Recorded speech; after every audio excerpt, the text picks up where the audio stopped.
Well, Jack, this week we did not watch an episode of Survivor. We just witnessed a robbery of a local pizzeria shop. The victim, Luigi's Pizza. The suspected criminal was not identified by anyone at the scene, but witnesses described him as a middle-aged man filled with Botox and wearing a blue-collared shirt. That's right, we got another episode filled with production interference, and I'm excited to talk about it. Welcome into Survivor Analytics. My name is Clyde. I'm the true expert. With me, as always, is the voice of the people, Jack. Jack, how's it going? What's up, party people? I liked this episode because I knew how much you would hate it. It was an absolute robbery and an injustice from the journey on. I knew the journey was going to be crazy because I watched after the group text had already popped off, and I knew something happened with the journey. Yeah, this was a crazy one. Maybe the most blatant tampering and reaping what you sow that Survivor production has ever had. With that said, it's still a fun time, and I think the J. Maya effect continues to live on in Survivor, where in 45, Caleb's shot in the dark hits, J. Maya is sent out of the game, and a lot of people were scratching their heads because J. Maya was super under-edited on that season. And I came up with this theory that production will intentionally under-edit those people taken out through their BS twists. Yep. And I think this is kind of a similar situation with Pizza Guy. Yeah, I mean, Pizza Guy, we can just call him Pizza. There's no way of knowing his real name. For a tribe this historically bad, and this is something I wanted to ask you about in the opening, besides all of the nonsense. We talked last week about, is this Vula tribe the worst we've ever seen? Yes. I think we can say after this week, yes. But they're so bad and they're so under-edited as a tribe, right? I complained about how we haven't seen a single iota of personality from any of them. And now I really get why. And it's because none of them make it far enough to be worth it. And Survivor doesn't want us to think about them after they're gone. The question that you asked of, like, are they the worst tribe of the new era? They're definitely in contention. They're right up there with Lulu from 45. And I think we'll know if they're the worst tribe as the season progresses. It will essentially boil down to how far will these contestants go? Because for Lulu, Emily was the most successful player there, and she got 7th. So we'll need to see how it pans out for the rest of these people to make a full judgment there. Before hopping into the episode, other thing that I'll throw out is that I was live on the streets this week. I attended the Bryce and Wendell watch party in San Francisco, and it was a fun time. I got to see a bunch of contestants. I saw Austin LeCun, Friend of the show. Yeah, friend of the show, former co-host of the show for one episode in 46. Is he still with Jeff's daughter? I think it's Jeff's niece. That didn't come up. I feel like we haven't talked to each other in a year. That's not going to be the first question I ask him, you know? But I saw him. I saw Wendell and Bryce, who you don't know, but fans of the show know. So it was a cool experience. I posted a video on our Instagram page of the fans' reaction to when Mary's shot in the dark hit. So that was a really fun experience for me, just being with the crowd in that one moment. Really quick, Austin has been with Jeff's niece for at least a year and 3 months, and they have said, "I love you," according to Instagram.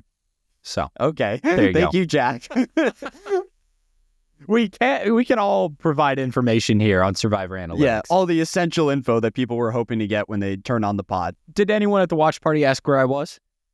I don't think a single soul asked where you were, to be honest. I think I talked to a couple people that saw me on TikTok, and I mentioned the podcast, and I mentioned that there's a co-host, and they said, "Wait, there's someone else that runs this with you?" And I went, "Yeah." And you went, "No, he's just on the podcast." Let's get into this episode because I feel like I am very comfortable boiling down Siva and Lagi because I feel like there's tiny little progressions in 2 storylines, right? And then a bunch of personality stuff, which is great. But does it really matter now? No. You want to go Siva first? So we get to Siva and we get a big chunk of David backstory.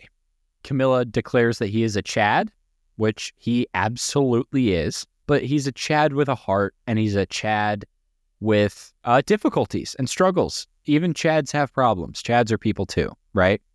His problems being he lives in a trailer in his dad's driveway. His partner wants to be a stay-at-home mom and have 4 kids, and they're both in their 30s and not making any money. And so obviously some hurdles there. David's playing for $1 million to afford, childcare. I enjoyed the David content this week. One of my favorite moments of the episode was Kyle completely misreading the situation because David tells him that personal info on how he lives in the trailer. And Kyle's immediate reaction is, "Oh, sick, dude." And David's like, "That is not sick. I am not happy about it." That is not the lesson to take away from this, my man. We've gotten a lot of personality out of David. He is a main character of this cast so far. Where, if you had to predict right now, and I love making you make predictions, where's he going out? Is he going out? Is he winning?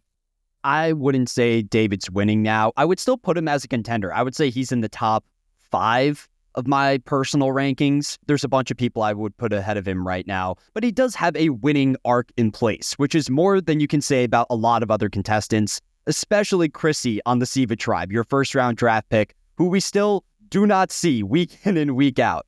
All we have of her is the belly button thing. That's it. Other highlight at the Siva tribe is an update in the alliance dynamics. We know that Mitch and Charity are at the bottom, but this week they're finally doing some strategic work. Mitch makes a pitch to David and Kyle to join their alliance. So it seems like those two bros are operating the middle. But where do you see them siding long term? Long term, I don't see David siding with Mitch. And I think I see Kyle following David. We've talked about this phenomenon on the show before. When you have a tribe that doesn't struggle, when you have a tribe where things go well, these arbitrary lines get drawn. You start targeting people and developing vendettas and alliances, and someone becomes your number one, I have to get them out or I'll go home. That kind of stuff develops. And I could see a world where David is building that stuff up with Mitch and Charity. I just don't see Kyle leaving Camilla in the dust and siding with Mitch and Charity. Because between Camilla and Kyle, there is tangible evidence of their alliance. They work together in acquiring the Beware advantage. And I don't think there's anything like that keeping this new group together. So I appreciate that Mitch and Charity are finally doing something. Up until this week, it feels like they've just been chilling on the bottom. But I don't know if it will really work out for them in the long term. So those are the main updates at Siva. You want to go over to Loggy? Yeah, we get a very fun, wholesome bonding moment on Loggy, which is Joe decides to build a big old bonfire for team morale. And there's this really funny back and forth with Thomas, where they're talking about the wines that will be on offer at the bonfire. And he has a 2007 Starvation or something like that. It's a very funny exchange. There's a line I want to note here. Shaheen in Confessional talks about how Joe is his number one. Quote, "He is so funny, and we have the same sense of humor," which kind of feels like saying he is so good looking and we look the same, right? He is so athletic and we play at the same level. I don't think it's how he intended it, right? But that just stuck out to me as a funny moment. Basically, there's a question of Eva or Star. Also, at this bonfire, we never see Star at the bonfire. Yeah, I guess she didn't cop an invite to the bonfire party. She was out doing her own thing. Bonfires take forever. Imagine for hours being like, "Nah, I'm good, guys," and not coming through, right? It's not like she's not going to see the bonfire. We get this Star Eva question because Thomas and Shaheen see Eva as a vulnerability, and if they can get her out, then Joe is really in with them. Star and Eva obviously have this one-sided beef. Eva recognizes that there's conflict, but, it's not personal for her. And we get this moment where Eva goes to Star. Eva knows that there is a Beware advantage in play. Star does not know that she knows. And we get this moment where Eva says, "Because of my autism, I can't really tell when someone is lying. I know, depending on what she's about to say, if it's a lie or not, because I know the truth already," which I think is a really clever way of playing the game for her, given her way of experiencing the world, right? Essentially says, "Hey, have you found anything yet?" Star says no. And then Eva basically floats a scenario to Star, which I don't really understand why she did this part. I think it was more so a fake plan to appear loyal to Star. She says that they could band together against Thomas and Bianca. I don't think that Eva was ever that serious about that move. And I appreciate what Eva did at the beginning of that conversation with Star, but outside of that, I'm not a huge fan of her gameplay this episode. I don't think you want to be throwing out names to your target because Star immediately uses that information as ammunition against Eva. She goes immediately to Thomas and Bianca and tells them, hey, Eva's throwing your name out. On top of that, at the bonfire party, people are hanging out, they're running the grill, and Eva walks up to Joe in front of everybody and says, Joe, I made you this friendship bracelet to pass to your daughter.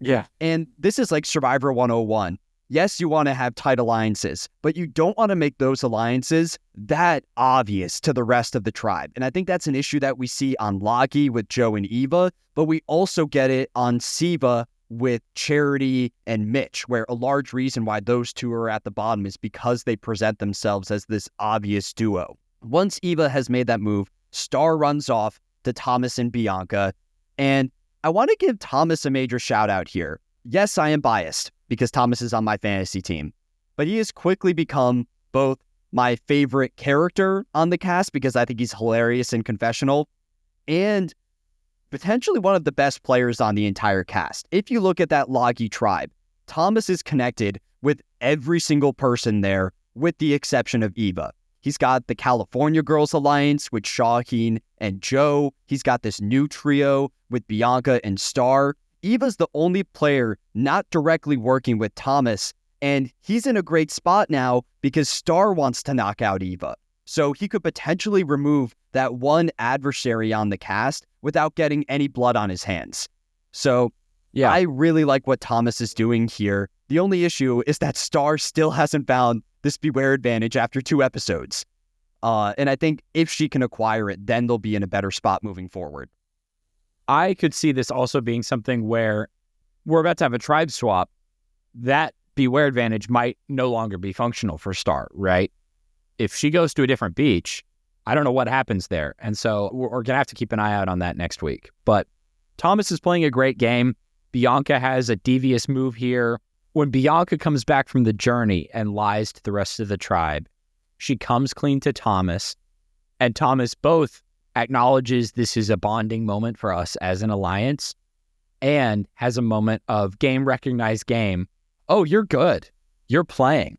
That was a good lie. So I think Thomas's instincts are really, really good. And I agree. He's in a great spot.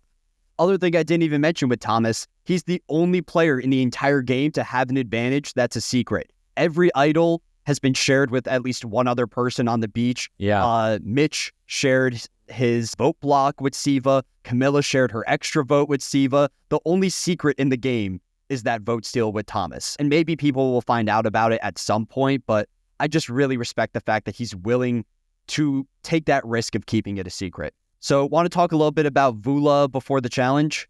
Yeah, they're idol hunting and it's cute and fun, but no, none of them like each other. The big thing for me was the Mary chase scene. We get Say running after Mary as she's searching for the idol. And I mentioned this last week, but Say is just very Rome-coded in my mind. Yeah. Back in 47, Rome chases Saul around as Saul's looking for an idol. Say does the exact same thing this week. And one of my favorite segments in that entire scene is when Say needs to grab Cedric and say, Cedric, you got to wake up and stop napping. We got to follow Mary around a little bit. And this was the episode of Cedric becoming the dad of Vula. He's napping during the day. And then at Tribal Council, he's acting as this parental figure saying, okay, we'll stick together, but you two kids need to work it out. You two need to learn how to play together. So I feel like Cedric's dad's side came forward this week. Yeah, I mean, I think there's something to that, and I don't like it, but you know what? I don't really like anything on this tribe because I don't care about these people. You don't care? Here's the thing. I care about Camilla. I like Kyle. I like Eva. I like Joe. I like Shaheen. I like Thomas, right? I like a lot of people, but I like the people I've gotten to know. I haven't gotten to know a single positive thing about anybody on Vula. Anybody. That's a good point. We don't get a lot of character moments from them in general. No, which to your point about under-editing people who go home for bullshit reasons, who knows how far any of these people are going to make it. They forced a tribe swap. Production, I guarantee, after last week, had a production meeting where they went, guys, we got to go to the warehouse and get the other set of buffs that are different colors because we screwed up. Or they're not even going to switch. They're just going to go down to 2 tribes. They're just going to get rid of the Vula camp. They did the exact same thing on 45, where Lulu falls apart in the first 3 episodes, and that forces production to run the swap in episode 4. So that's a pro tip in the new era. If you want to see a swap, just throw everything in the early game, and you'll eventually get one. Yeah, I mean, I think that this Vula tribe is going to get personality when they are split up. Yeah, I'm finding it very challenging to feel invested in these people because it's just like watching a train wreck I know is going to have another wreck. That's fair. I think the fact that they keep attending tribal council also prevents them from getting character moments. When you're going to tribal over and over again, you need to dedicate that screen time towards the strategic conversations. And since they've went 3 weeks in a row now, that's where the edit's going to focus. We can jump over to the immunity challenge. This is one that we haven't covered before. No, we have not had one like this. Is there a name for this? Yes, I got it beforehand. It's called The Blind Leading the Blind. Cute. Except that's not what it is, but it's cute. You know, it's not the blind leading the blind because one person can't see. Yeah, I think it's like a figurative blind than a literal blind for the person who can see. Yeah, immunity challenge with reward, tarps, and hammocks. Good old classic Survivor. If we're not going to have 2 challenges, might as well put the rewards of mediocrity in the mediocre 1 challenge. Remember when rewards used to mean something, Clyde? If you don't know what blind leading the blind is, there's one person on a tower who is not blindfolded. 3 of their teammates down below are blindfolded, and I believe 2 of them are tethered. Yeah. Not all of them, just 2 of them are tethered. And the person up top has to direct them through a series of obstacles and challenges to retrieve some keys. And then guess what? It's a puzzle. But it's a puzzle solved by the blind people, which is kind of an interesting element. The callers, if you're interested, are Shaheen, Cedric, and Camilla.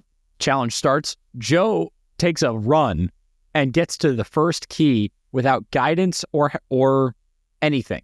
Does it blindfolded. It's a great move by Joe because they're all standing in front of the course, without the blindfolds before everything starts. So he has time to kind of study and figure out where he needs to go. Here are my notes.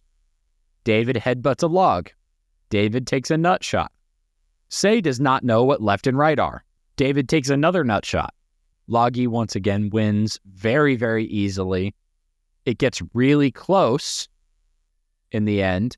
Vula almost closes it out, but Siva wins nonetheless. Loggy gets first, Siva second, Vula back to tribal council. This was no major surprise, but with that said, I feel like if Vula was going to win an immunity challenge, this was their opportunity. They weren't going to win in a water-based challenge or an obstacle course-based one where it's based on strength and endurance. This is more of a communication challenge.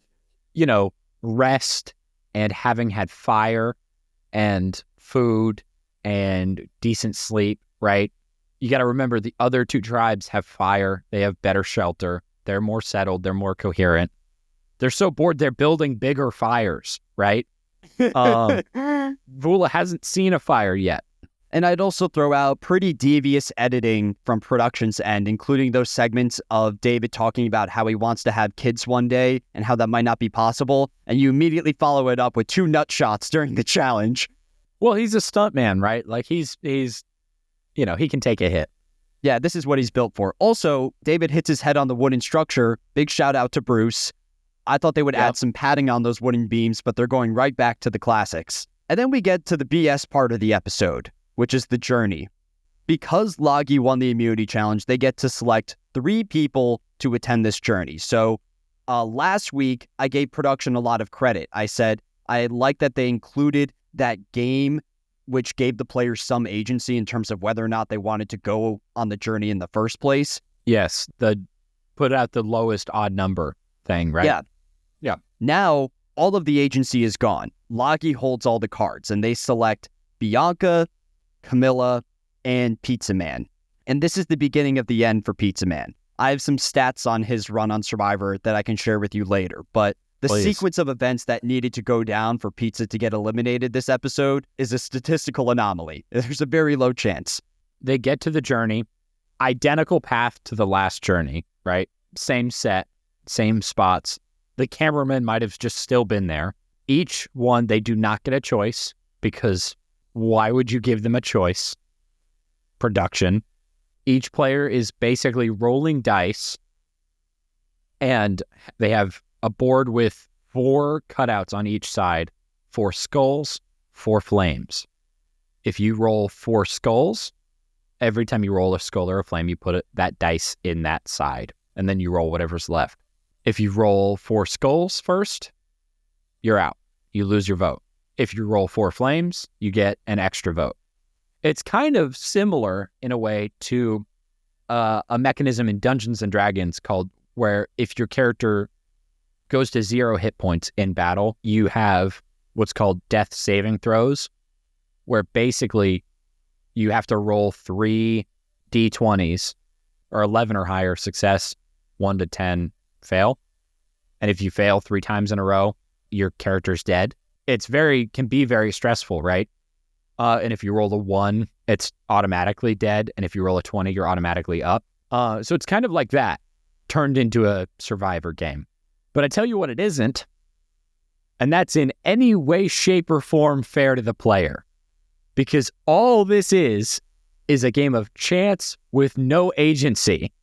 They didn't choose to play it. They didn't get a chance to walk away. They didn't get a chance to volunteer for the journey or not. So on 3 different levels, this is not in the player's control, which is obviously nonsense. And I appreciate the confessional from Camilla. She said normally on a journey, there's a memory game or a puzzle, something that a player can actively win or lose, but that's just not the case here. I actually saw Camilla at the watch party this past week, and I thanked her for calling out production on its BS in this section of the episode. That's fantastic. And Camilla is the only one who benefited from this. Camilla is the only one of the 3 who gets the extra vote. Pizza and Bianca both lose their votes pretty quickly. Yeah, so now we have 2 more people without votes and 1 more extra vote in the game. And so many of these extra components, right? These Mario Party modifiers to Survivor are just floating around. Are you keeping track? Yeah. There's got to be 6 of them at least. Oh, there's a ton. But I make graphics for TikTok where I basically show each tribe's strategic layout, who's aligned with who. And on those graphics, I'll put little images indicating who has an advantage, who has an idol, who doesn't have a vote. So I feel like that helps me just seeing it visually. But I get it. If you're just tuning in, casually throwing on Survivor once a week, you're not going to remember that Star doesn't have her vote still, or Bianca lost her vote. Like technically, there's only 4 votes at the Loggy tribe. I forgot Thomas had the steal a vote. So it's easy to lose track of all these things. The last thing here is how each of them handles the return. Camilla, in the Siva way, goes with radical honesty and tells her whole tribe, I have an extra vote. And she doesn't want to. She's very upfront about in confessional that she does not want to do this, but it's the expectation of her tribe, right? It's the culture, is just full disclosure. I criticized Mitch last week for that decision. As weird as it might sound, I don't hate it as much from Camilla because I don't think that an extra vote is nearly as powerful as a vote block. I think that's something where it might actually be more beneficial to use as a symbol of trust with other people than the advantage itself. Like, it's very rare in Survivor history that you change the outcome of a tribal council with an extra vote, but that can happen with a vote block. I'm still not a huge fan of the decision, but I don't think it's as bad as what Mitch did. That's fair. Bianca, we covered this already. She tells everybody that she had the chance to walk away and then tells the truth to Thomas. She tells the whole tribe that it is a repeat of a savvy or a sweat and savvy challenge with rope pulling. I don't think we covered that one. We might have. I need to go back and check. basically talks about it so convincingly that when she comes clean to Thomas, he's like, what about the ropes? She's fooled him for a moment, but she keeps it covered up, just tells her number one ally. Then we have Pizza. And what Pizza's doing is really interesting because Pizza is in the worst spot, right? He has just gone on a journey where he knows he's coming back to a tribe where someone has to go home. And he knows that by going on the journey, there is more scrutiny on him. So he comes back and he says that the challenge was effectively what he did, except instead of skulls or fire, it was question marks of either white or red text, right? And that depending on what question marks you rolled, they could potentially be getting one of the rewards that the other tribes have or getting nothing.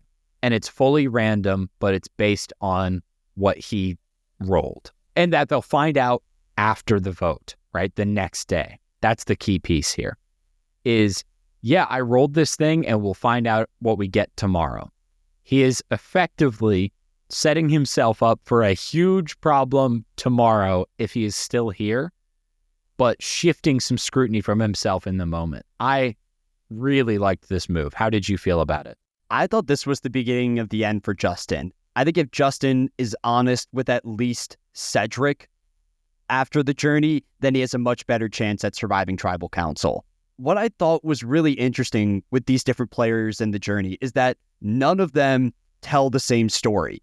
I feel like last week, 2 out of the 3 gave similar versions of the actual journey. But once we get to the merge, no one's really going to know what happened on that island because every single contestant is giving a different version of the events. Yeah. But as it pertains to Justin, like obviously this is going to come back to bite him if he survived the tribal council because they wouldn't get food or shelter or anything and he wouldn't have his vote. So I think for him, he saw this as a move where he could just focus on surviving that day. And obviously that didn't work out. But I thought this was like one of the few mistakes that Justin makes this week in not revealing that information to Cedric, who is someone that really values that loyalty in the game.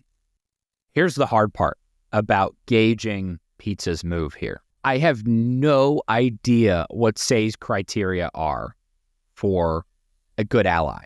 No idea. Because no one seems to really be allied with her but Cedric. Mary, same thing. What does she want?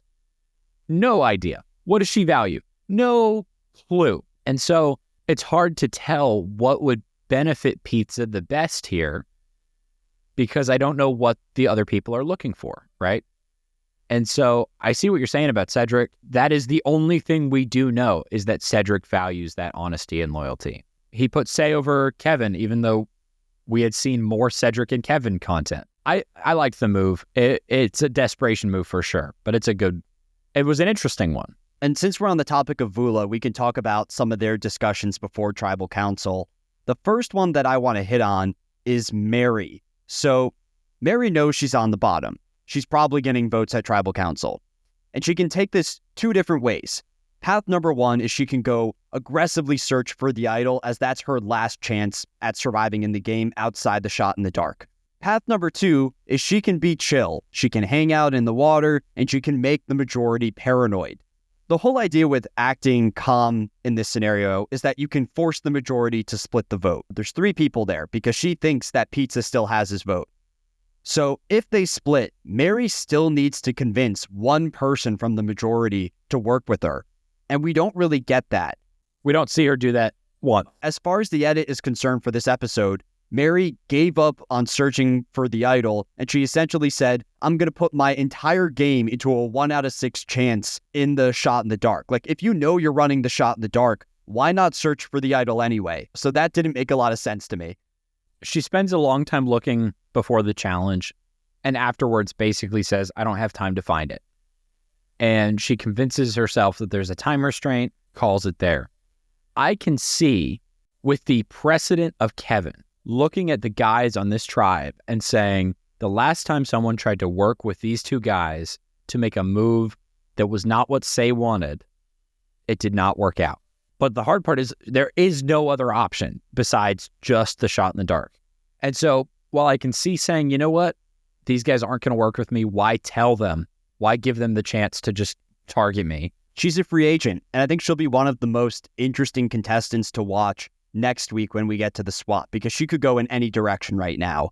We hit on Mary. We can talk about Cedric a little bit here, because I thought Cedric played great up until the Tribal Council itself. I thought the Tribal Council was a disaster for him, and I'll be leading into him later in the episode. But in this pre-Tribal Council discussion, I think he's doing a great job at playing the middle. He's tight with Say, he's tight with Justin.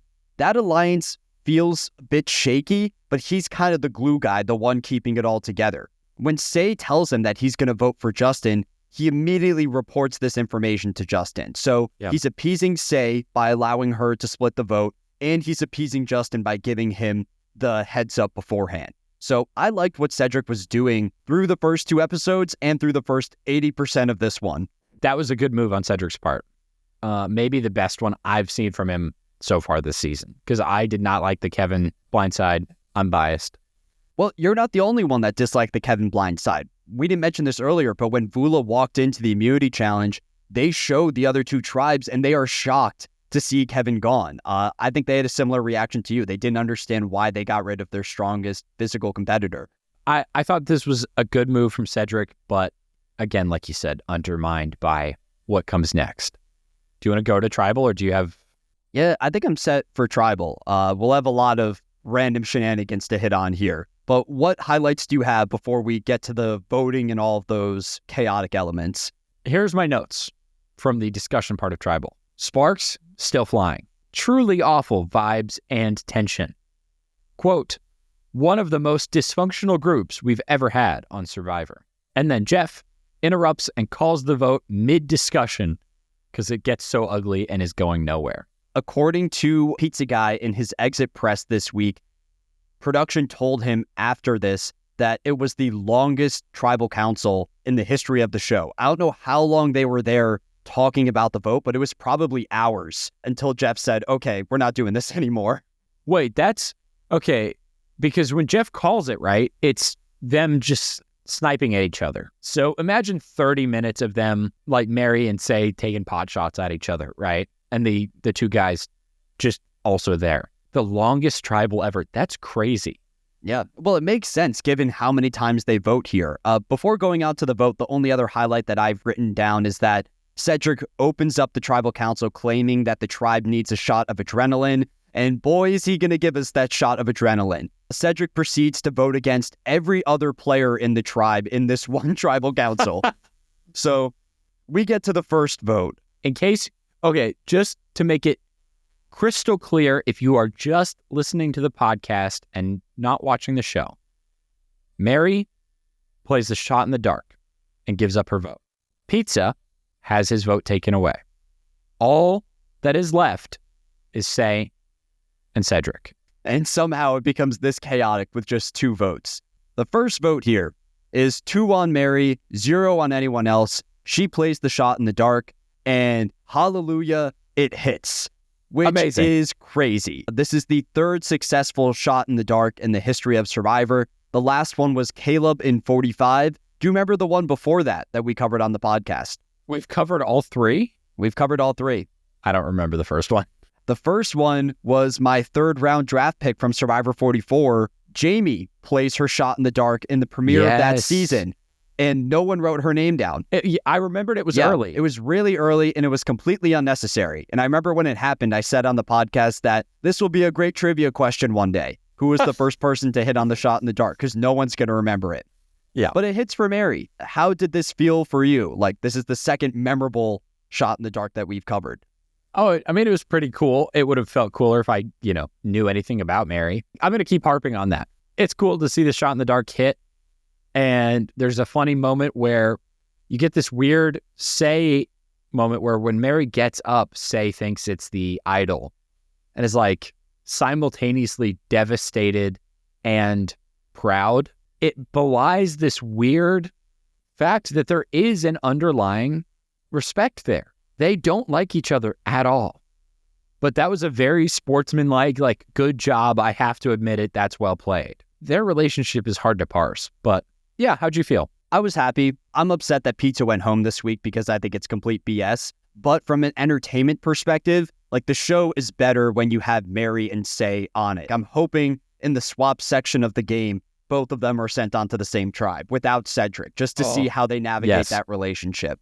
Yes.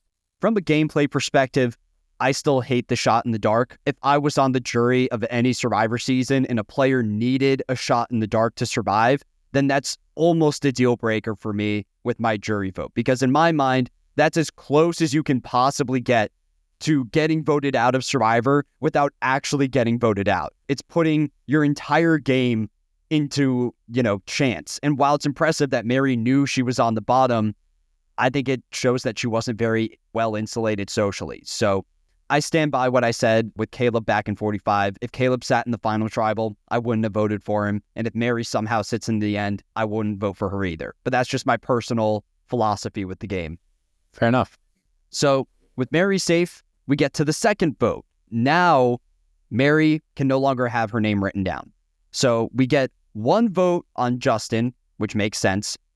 And the second vote comes in for Say, which is insane. I felt like 99% sure that once Mary was safe, Justin was the next to go. But it seemed like Cedric had warmed up to the idea of hanging out with the pizza guy in Luigi's Pizzeria. How did you feel about Cedric's decision here to flip on Say on the revote? I mean, it's so hard to see a rationale for this. If he's standing there and doing the math, he knows that he's forcing another vote. Yeah. Right? He knows he's doing that. Maybe he's actually gamed this out and knows, if I force a tie twice, I get to choose who goes home. I don't think he did, because at the end, he still chooses pizza, right? If he had voted pizza on the second vote, everything else wouldn't have happened, and the outcome would be the same. I don't know what he was thinking here, and maybe it was adrenaline and he got caught up and just wrote Say's name down, but I do not see the logic. I completely agree with you. If you want to knock out pizza, that's fine, but why write down Say's name and potentially burn that relationship? Yeah. I think it's either in the preseason press or in the premiere of the season. I need to go back and check. But Say says in confessional that she's the type of person who holds grudges. And I don't get the sense that Say's going to walk back to camp with Cedric and feel great about him casting a vote for her. So I thought that just made absolutely no sense on Cedric's end. And it's weird because I feel like he has constantly went to bat for Say. She's been a target at every tribal council that she's attended. He campaigned for her in the Stephanie vote. He campaigned for her and took out Kevin, like their strongest physical competitor over Say. So to me, it seemed like he had already put his stake in the ground and said, I'm committed to Say for the long run. And then for some reason, Pizza Guy is the hurdle that he's not willing to jump. I don't see this working out well for Cedric. And I'll be interested to see where this Vula tribe goes moving forward, because I see 3 free agents on this tribe. I don't expect Cedric and Say to rebuild this relationship after that crazy tribal council. And Mary has made it clear that she has no intention of working with them either. And the next thing we get from Say, and I'm not sure if she said it sitting there or when she walked up to vote again, but she literally says, Cedric is the worst. There is no coming back from this for them. But we go to the third vote, where Jeff has to reveal Justin's not voting. Pizza is not voting. So you can either vote for him or for Say, because they're the two with the names written down. We have once more a tie. Pizza and Say. He wants to get to the deadlock in this scenario. And once we're there, we get Judge Cedric. Say and Pizza Guy get to make their pitches to him. And I like what Say says. She says that Pizza could have told you about the lost vote. He didn't do that. I've been fully transparent with you this entire season. In case you're not familiar, as the voice of the people, let me just give you a little rule situation here. We have Judge Cedric because everyone who is allowed to vote, whose name is not being written down, has to decide who is going home, and if they cannot come up with a unanimous choice, then they will draw rocks and one of the voters will be sent home. But because only Cedric has a vote and has not had his name written down, it's completely up to him. It's a lot of power for one player. But like I said, Say makes a strong argument I think you need to give Say a lot of credit for how she handled this situation. And it seems like going into the deadlock, Cedric was determined to knock out Say, and she changes his mind. Yes. She really, plummets Pizza Guy's reputation, saying that he's not an honest player. He didn't share the fact that he lost his vote. And Pizza Guy isn't given a very favorable edit. All that we're shown from him is him saying, "You gotta do what you gotta do, Cedric." And that's really it. Like, I'm sure he gave a more comprehensive argument beyond that, but we don't get to see any of it. Yeah. I mean, if they were there for the longest time in Survivor history, right, there had to be more to this. But they're pressed for time. This is at the end of a fully shot episode where no one on production is budgeting the time for this. So they're having to trim down. Say makes a good pitch. Pizza does not, that we see. And Cedric says that there's a condition on his decision, which is that his children have to stop fighting, damn it. And if they can get along, if Mary and Say can get along, then he will let Say stay. And they say, we'll work on it. If I'm Mary in this situation, by the way, I'm saying absolutely not. Oh, no. 100%. Yeah. Yeah. I'm saying, no, I'm not going to work on it. And I'm going to force you to vote out your ally because it does nothing for Mary to keep Say here. What do you think Pizza Guy said that didn't make the edit? What's his argument against Say? If I'm Pizza Guy, I'm saying, like, look, she's been playing a really hard game. These two don't get along. She is bossy, right? I mean, in the chase scene with Mary earlier, right? Say's kind of mean to Cedric. Get up, chase him for me. There's some demandingness to her that I could see being a reason to vote her out. Camp life needs a shot of adrenaline, and I don't think it's going to come from Say. I don't think it's coming from any of these people, but I don't know. Whatever Pizza said was clearly not good enough, and maybe he was just really quiet. Maybe there wasn't anything for him to say, and he hoped that Say would say too much and run her mouth. She's talked a lot of petty nonsense in these tribals, and if she went down that path again, I could see Cedric getting fed up and sending her home. I think if I'm Pizza Guy, my main argument against Say is that this is a game where you need someone who's going to be loyal to you for the long run. And even though I made the mistake in not telling you about the lost vote, Say is someone who will not be with you in the long run. It's not a coincidence that Say has been the target of 3 consecutive tribal councils. This is someone who likes to play out in front, and once the tribes come together at the merge, she will be a player that cannot hide in the shadows. Her threat level will peak and the other tribes will go after her. Yeah. Could you make the argument that she's a little bit more trusting than me right now because I didn't mention the lost vote? Sure. But I'll be with you until the very end. I'm someone that can work with you in the shadows. That's not going to happen with Say. That would be my main argument if I'm the Pizza Guy, but who knows what he said. I think he went to law school, so... Yeah, he's a sharp guy, for sure. With Pizza Guy going out of the game, I can finally give you my spiel on why he's one of the most screwed over contestants of the new era.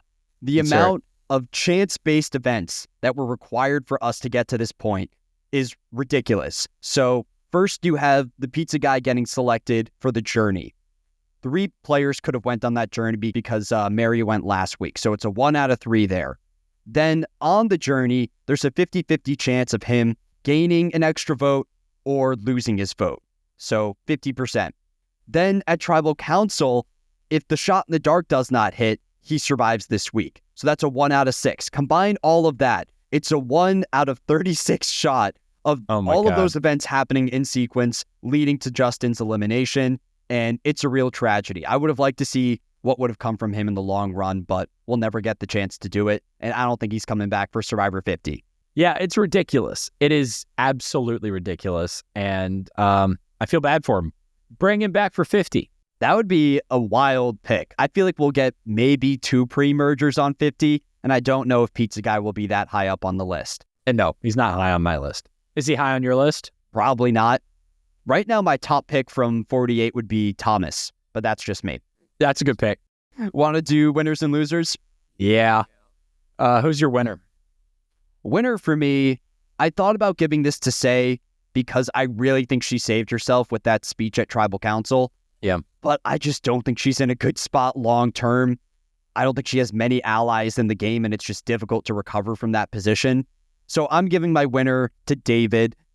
It's a combination of his strong positioning in Siva. He's playing the middle between those two groups, and he's presented as a character with a winning arc. David is the guy that is fighting to have a family. So if there's, little stunt kids running around in the future, it will be because of Survivor. So he gets my winner. Yeah, that's fair. I give it to Kyle. I like where Kyle sits on that tribe of Siva. I mean, obviously, Siva and Logie are in a pretty comfortable place, right? But ahead of the swap, he's playing in the middle. He has a good number one in Camilla, who has an extra vote. That's an asset. He is a meat boy, but not the meatiest boy in his alliance, which is great. And I'm a sucker for a guy playing the middle of two alliances, right? Every time we've seen that with Charlie, with Carson, except I ended up not liking Carson, but he was the first one to really do it. I like that positioning a lot. Yeah, so I like where Kyle's at, so he's my winner. I think I mentioned this in the past, but with Kyle, my only concern with him is his relationship with Camilla, where Camilla seems like a very savvy player who might outclass Kyle at some point. But as it stands right now, he holds the cards with David on the Siva tribe. And guess what, Clyde? I'm fine with that because she's on my fantasy team. Oh, yeah. So it's a win-win for you either way. Yeah. So if Kyle doesn't do well, Camilla does better, I still thrive. Loser for the episode. We might have the same one here. I'm giving it to Cedric. I think he went from a position of power on the Vula tribe to setting himself up in a spot where he has no remaining allies in the game. I'd be shocked if Say was willing to forget about this and reconnect with Cedric. So I think if you wanted to knock out Pizza Guy, he should have just done that on the initial revote. But instead, he does this entire charade to bring Mary and Say together. And I don't see it working out. No, it's not going to work out. But he is not my loser. I'm surprised by that. Okay, who is it then? Because to be honest, everyone on that tribe, especially now that we know there's a swap, because I wrote down my loser before I saw the next time on and that there will be the swap, I know those are the easiest eliminations. I don't see 2 out of the 3 of them making it past the next 2 episodes, right? Wow, okay. I think they're going to be gone like that. And it's going to be a weird footnote that the longest tribal in history was these people who didn't make the merge. My loser, because I think she's in a really tough spot and I hate to see it, is Eva. Wow, okay. I am really worried about Eva. This is a loser that I don't want to be a loser, but I worry that her days are numbered. We see in the next time on that the swap is going to be hard on her, right? Changing circumstances, losing some of the connections she's made, having to make new ones, potentially, losing her number one in Joe, being on the same tribe. That's going to be tough. We know there's people gunning for her. So there's a lot of reasons, I think, for Eva to be worried, and I am worried for her. That's a great point. I feel like normally in a swap, you want to go into a situation where you have the numbers advantage. You're working with other people from your original tribe. But for Eva, it might actually be bad if she's put into a scenario where she's surrounded by other Logie players because they all might want a gun for her. So I think that's a good pick. I have 2 dishonorable mentions this week. Wow. First one goes to a friend of the podcast, Alexis. The queen has fallen. Alexis has now lost 2 contestants in the first 3 episodes. She's won the last 2 fantasy leagues that we ran. The last time we had someone other than Alexis win, it was early 2024. So the last time we had a winner was Maddie, who doesn't even compete in the league anymore. So we'll finally get, a new champion in the league. It probably won't be me. I'm not gloating here. I'm just happy that it's a new champion. So she gets first quick dishonorable mention. My second one goes to the Survivor board game. Last week, that entire gimmick with the numbers to go on the journey came from that board game. And this week, it feels like the dice rolling component came from that game as well. So I'm getting the sense that production is really doing what they can to advertise their own merch as much as possible. There's no dice in the game. It's all cards. There's no dice in the game? No. Okay, maybe there's a sequel on the horizon. It's basically like if you made Survivor with exploding kittens. So it's like a card game. It's fully cards. Oh, man. Okay. Well, this is me locking in a prediction then. Survivor Yahtzee coming to a target near you in 2026 based off this episode. That feels like it would already exist, right? No, there's a game mode called Survivor in the app Yahtzee with Buddy, which is produced by the company that just bought Pokemon Go, actually, Scopely, which is a big mobile gaming company. Bought Pokemon Go for like $3 billion yesterday. Those are my dishonorables. Do you have an honorable mention? I do. It's the Galatians. I know what you're thinking. What? The Galatians were a Celtic people who lived in Galatia, a region of central Anatolia in modern-day Turkey. Essentially, they were Celts from Gaul, which is, what France was originally. They were Celtic people from Gaul who invaded Greece, ended up settling in Turkey, right? So imagine kind of Irish-looking people going all the way across the Mediterranean and eventually just settling down in Turkey. The reason my honorable mention is the Galatians, who I didn't really know who they were before, is I looked up the origin of the phrase reap what you sow. And it comes from the Bible where St. Paul writes to the Galatians and says, hey, you will reap what you sow. The reason that's my honorable mention is that this episode was production reaping what they sowed. If you put enough random crap into the game, random crap will come back out. This was a weird, long tribal with an incredibly unsatisfying end for everybody except Say involved, right? No one is going to be happy about this in 3 weeks except Say. Pizza lost his vote, lost his agency, everything in the game for no reason at all. And you hate to see it. There's no reason for it. Yeah, you reap what you sow. And to be fair, like, Pizza was a really good sport about it. I watched his exit interview today, and he said Journeys have been around on Survivor for 8 seasons now. So he knew when he applied for the show that there's always a risk that you can just get thrown into a situation where you get screwed over. That's kind of just a part of the game now. And I think that's a really level-headed response from Pizza Guy, because if that were me, I would be going on a Rampage press tour after Survivor, talking about how the game is not what it used to be. So I really respect that he was able to be a good sport about it all. Oh, for sure. That's everything for this week. Tune in next time and we'll see who's on the new tribes.